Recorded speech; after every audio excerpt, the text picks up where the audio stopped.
Hello, hello. Welcome to another episode of the Daily Print Wrap. I'm your host, Nicholas Lorimer, and I'm joined today by Chris Hattingh.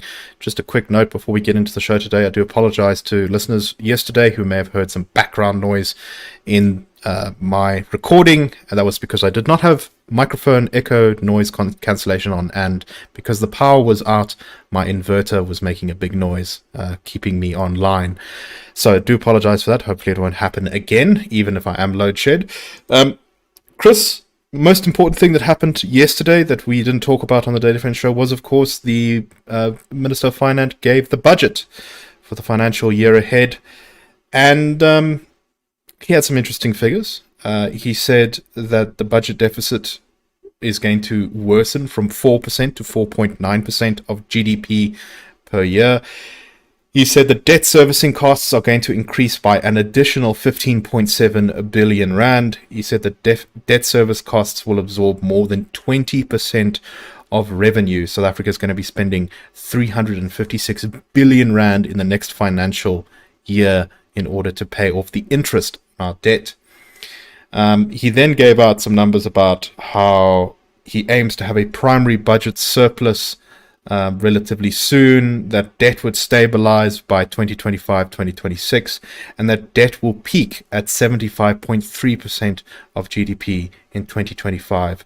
He also said that he projected growth to be 1.6% over the next couple of years, which is not a very good number. But my first question to you, Chris, is, are these numbers credible? Traditionally in the past, the finance ministry has tended to be, shall we say, a bit optimistic in its figures when projecting things like growth and debt and spending and all that sort of stuff.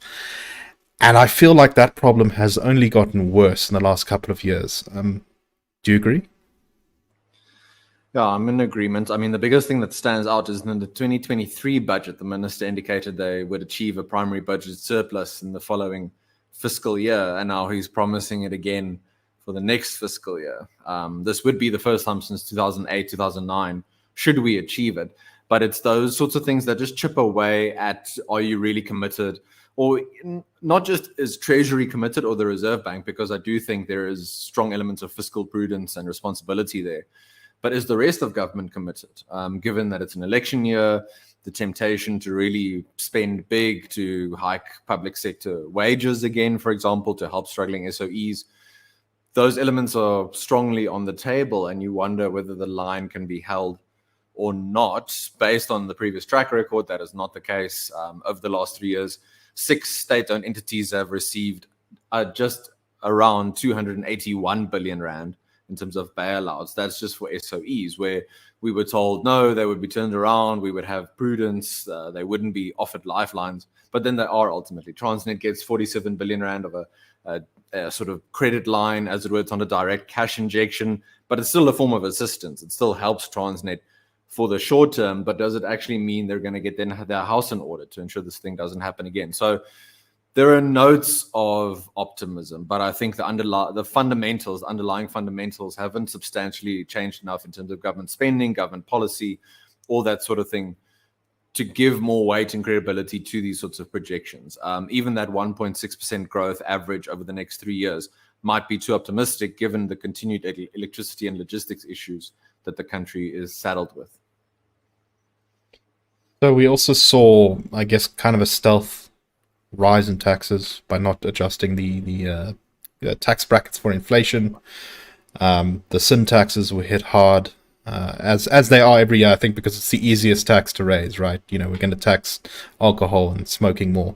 But that's kind of, the smoking one in particular is a bit of a farce, of course, because ever since the banning of tobacco products during the COVID lockdowns, the illegal cigarette market has exploded.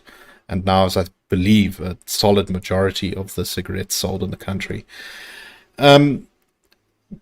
There's also, these little increases for grant recipients, and there's still money for public sector workers. What do you make of all those? And, is it really going to be, I mean, you've kind of already talked about it, but, is there really going to be any cost cutting that's been promised?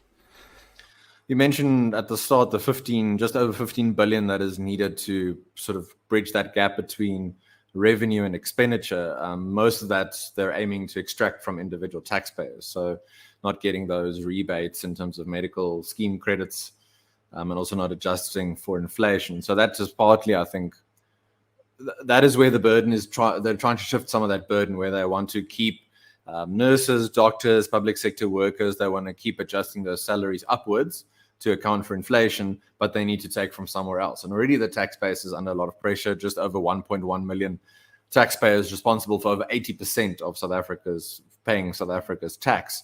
So under ever more pressure, given the numerous cost of living issues with which the majority of South Africans are faced, and it's a very tight balancing act. This, it could very easily sway into very negative territory. There is the element of now tapping South Africa's unrealized gold and foreign cash reserves, and the wins and the sort of increases that you've attained in terms of the rand getting weaker against the dollar. You can now tap at least 150 billion thereof. That's the plan, in tranches, 3 tranches. But now you've opened the door. So you're not necessarily going to fix your underlying issues. You're going to keep on increasing spending and debt, and you're going to tap these emergency reserves to help you. But does that mean you fixed underlying issues that put you in that difficult position in the first place? So again, it undermines maybe some elements of credibility of responsible spending. You've got this get out of jail free card, but with economics and I guess government fiscal matters, there's no such thing. So we'll have to see how they stick to that line or not. All right, let us move on to our next story. And this is our last one for today. We're just going to talk a little bit about former Judge President John Hlophe, who became the first sitting judge in South African history to be impeached by Parliament. 2/3 majority of Parliament voted to impeach Hlophe. I think almost every single party voted to impeach him, apart from, I think, the EFF and possibly one of the small ones, both the ANC and the DA, however, voting to get rid of him. This is related to how he was found to have violated codes of conduct by trying to influence constitutional court judges in a case relating to former President Jacob Zuma. Cyril Ramaphosa, the president, still has to sign off on the declaration and set a date for the formal removal. But considering that the ANC backed this, I do not see that as necessarily not happening. Once he is removed, he will lose all benefits, including a lifetime monthly salary worth over R1 million, a car allowance, and comprehensive medical care. ANC Secretary General Fikile Mbalula said the party welcomed the decision of Parliament, and the DA's spokesperson on this issue, Glenys Breitenbach, said her party felt vindicated after years of the ANC government dragging its feet. Hlophe was long accused by the DA of being very close to the ANC and essentially being a partisan judge in favor of them. But it seems that he was very closely tied to some in the sort of Jacob Zuma faction in politics. And as such, he was, I think he ran afoul of the current leadership of the ANC and has been removed. Chris, what do you make of all this? Yeah, arguably not a principled or moral position that has been taken, but purely playing the moment or looking at the optics, given, as we keep mentioning on our analysis over the last few months, but also going forward. An election year, you need any wins that you can get to drum up any kind of support that you think will help in terms of the image of your party. So noteworthy that the ANC has gone down this route. Definitely a win for the DA and a long-standing battle that they've tried to wage, and credit to them in that regard. We talk about the sort of independence of judges and courts, and we worry in general about the rule of law. This sort of thing gives one confidence therein. Not that everyone voted, for the right reasons or whatever, but the outcome is a good thing. So now you wonder, can this sort of thing be built on? What lessons can be learned from it, if any? How can this sort of situation, if at all possible, be prevented in the future from manifesting again? Maybe the point is, when that sort of conduct occurs early on, then the person responsible, man or woman, is held to account, regardless of party affiliation, all that sort of thing. So I think that's vitally important to take to heart. So we'll see what else could come from it. But for the time being, I guess it's a particular optimistic point thus far for South Africa in 2024. And shortly after Judge Hlophe was removed, or former Judge Hlophe was removed, retired Judge Motata, who was filmed 17 years ago driving drunk and then crashing into, I think it was someone's garden wall, was also impeached basically for bad conduct. And I think that's very good. Obviously, that took way too long. But in this case, it was an important step that needed to be taken.